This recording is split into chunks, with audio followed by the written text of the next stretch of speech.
Welcome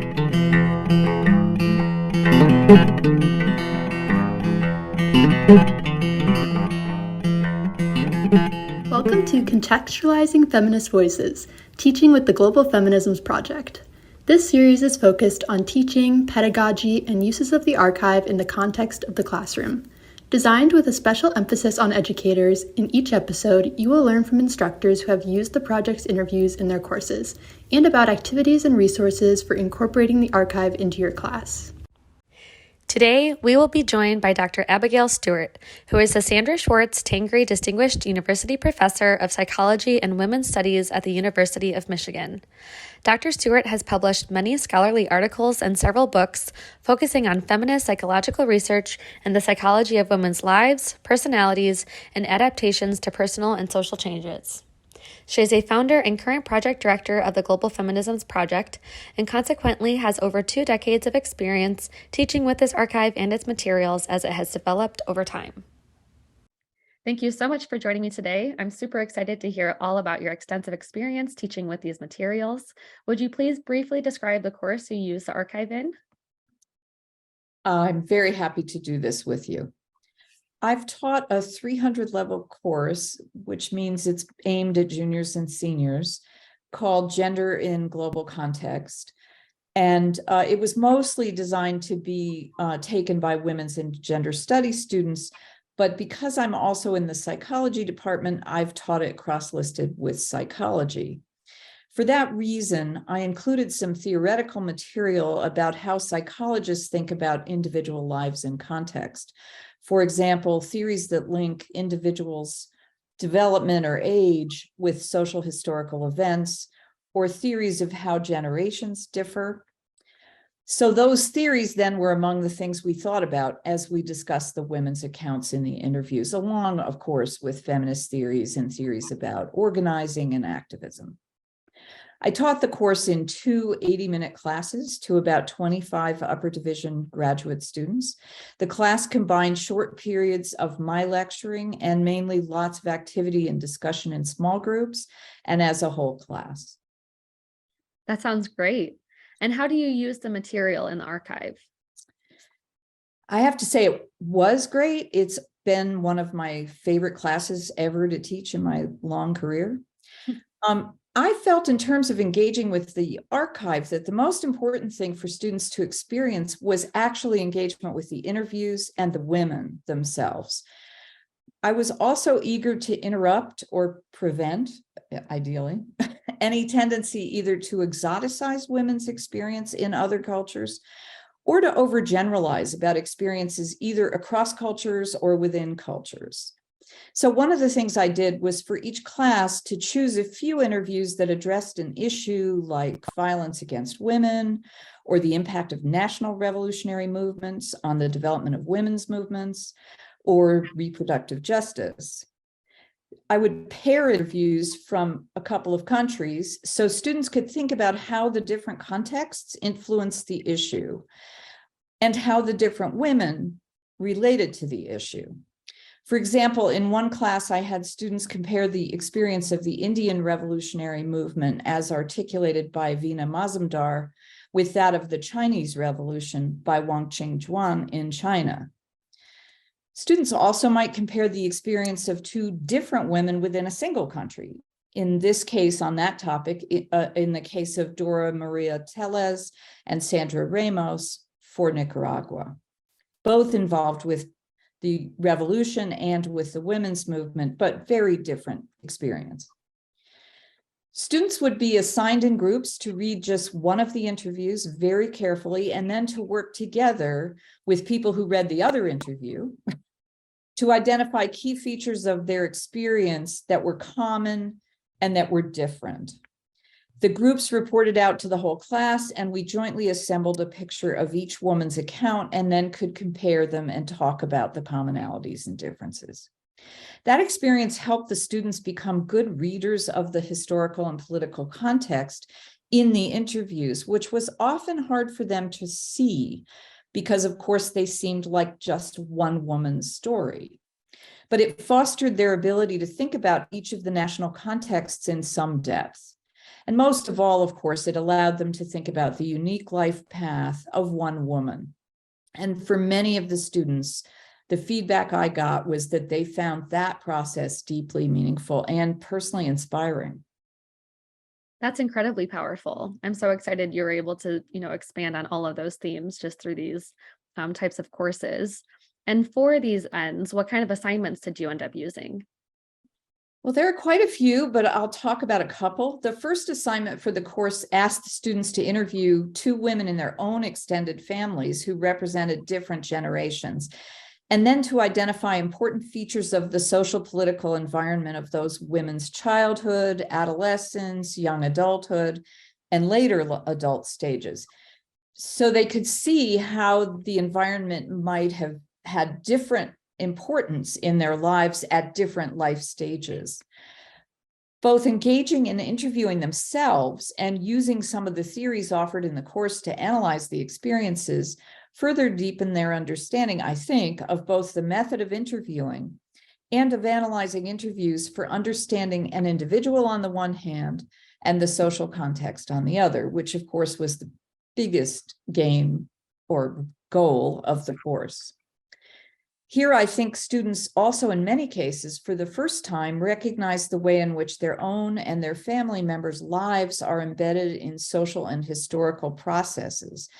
That recognition of their own place in history was often really exciting to them to see. Another assignment that I used was to invite students to work on developing accounts of some of the women from the project for Wikipedia. This, of course, required teaching them a lot of skills about how to interface with Wikipedia, which many of them were very excited to learn. Many of the women in the archive are not yet in that resource, and this assignment not only allowed the students to learn how concisely to represent a woman's contributions in terms that are appropriate for that context, but also to understand better the meaning of a primary source, like the oral history itself, secondary sources about the woman and about the movements and the countries, and finally, a tertiary source like Wikipedia that depends on the first two. Many students commented on how helpful to them it was to really understand for the first time how tertiary resources can only be good and as complete as the other two kinds allow. That's critical. And I love that these assignments keep expanding the reach of feminist interviews and their power, especially in students' own lives. What do you think is most effective about the way you use the Global Feminisms materials in these assignments? I think the first and most important thing is the women's own first-person accounts in the oral history interviews. The students found those to be profoundly moving and inspiring. And in the end, I think that's the most important aspect of using the archive in teaching. By examining several interviews from a single country over the course of the semester, students also readily saw that women or feminists in a single country were far from a homogeneous group. Finally, I think many students saw the rest of the world and the US in a different light. They saw the ways that women's movements have influenced each other and also have grappled with similar issues in locally particular ways. I think in some ways it made it easier for them to imagine themselves into a global context in new ways. The archive also allows students to engage in their own research in unusual ways that can foster student skill and confidence. I foregrounded some of that with the two assignments I talked about, but another assignment was to ask students to choose a topic they cared about and identify at least two interviews from at least two countries that address that topic and spell out how those interviews illuminate the topic. Students were anxious about finding the right materials within the archive, but they ended up with some help, and there are many assistances within the archive, like keywords that point them in the right direction, to find the right materials. And they were thrilled to discover that they could offer new insight into an issue they cared about based only on these materials. Experiencing themselves as knowledge producers was very empowering to many students. It's also important for them to hear feminists say things that are important to them, but that might be deeply abhorrent to the students and to some other feminists. They need to be able to learn how to think about why it's important, not only for historians, but for all of us, both to recognize that women's movement activists are complex, flawed human beings, and that the history of the movements always includes struggle, not only with forces outside the movement, but also within it.